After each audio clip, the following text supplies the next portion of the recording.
here with the dual weight champion, flyweight and bantamweight king, and Olympic gold medalist, Henry Cejudo. Triple C, what's going on?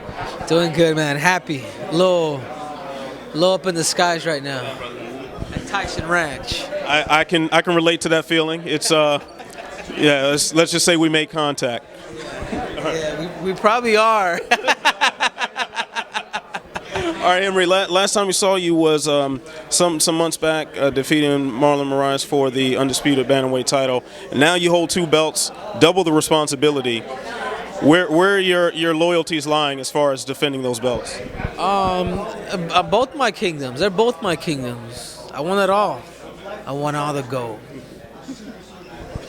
So have you had any time to kind of test what it'd be like to get back on that flyweight diet to make sure you can make that weight? Don't even bring that up, man. That flyweight diet after flying in the sky right now is not. It doesn't sound so good. It doesn't sound so good.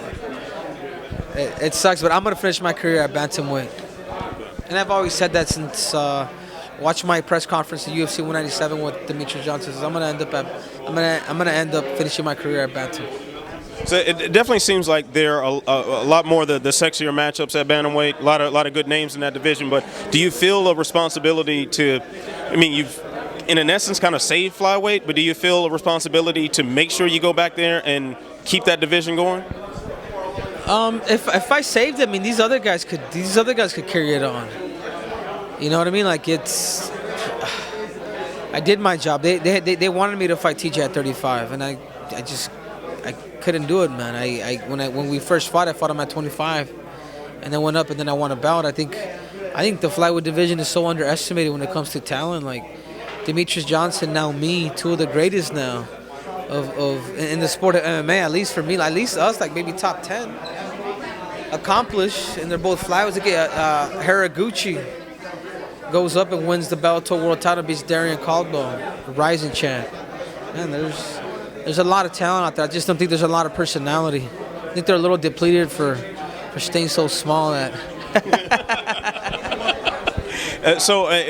Looking at the flyweight roster in the UFC, are there any names that excite you from a personality standpoint that you think might have a chance of kind of carrying that torch for you?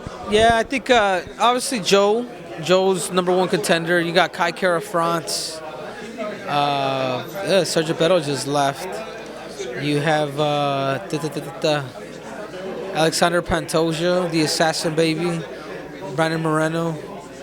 I mean, they're gonna have to invest too. They're gonna have to invest. The UFC's gonna have to kind of treat that. Be a little more cautious on that weight class. All right, so let's talk a little bit about what you got going on at 135. Dominick Cruz supposed to be coming back soon. Cody Garbrandt. Dominick Cruz. Yeah, I've always wanted to be an intergender champ. So, getting the chance to put my hands on Dominick Cruz, I feel like it's gonna give me the intergender belt I've always wanted. So is that the fight that you really want the most at 135? At 35, yeah. I think at 35 it'd be him or Frankie.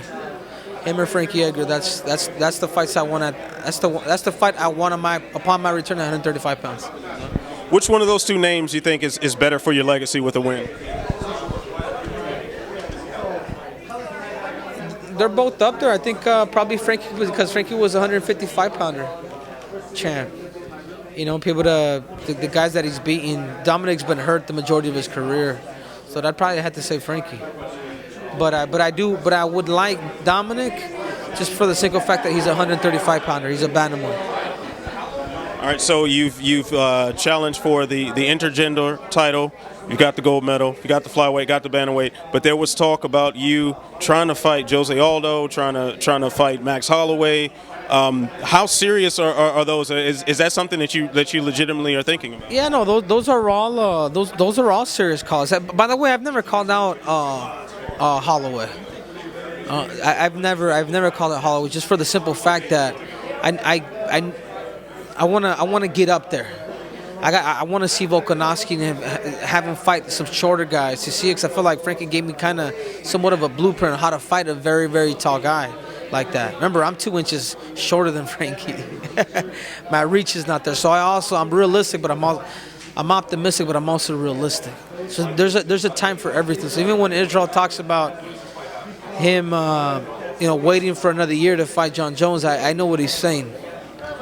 So the mentions of Max Holloway more out of respect and admiration. No. It's just more out of the body type right now, and getting better. All right, and what's the target date on a return? I know you were a little banged up after your last bout. Where are you seeing yourself coming back? That's a meeting I'm gonna have to have with Boston, with Dana. All right. Well, Henry, thank you so much for your time. Best of luck in defending whichever belt it is. Dominick Cruz.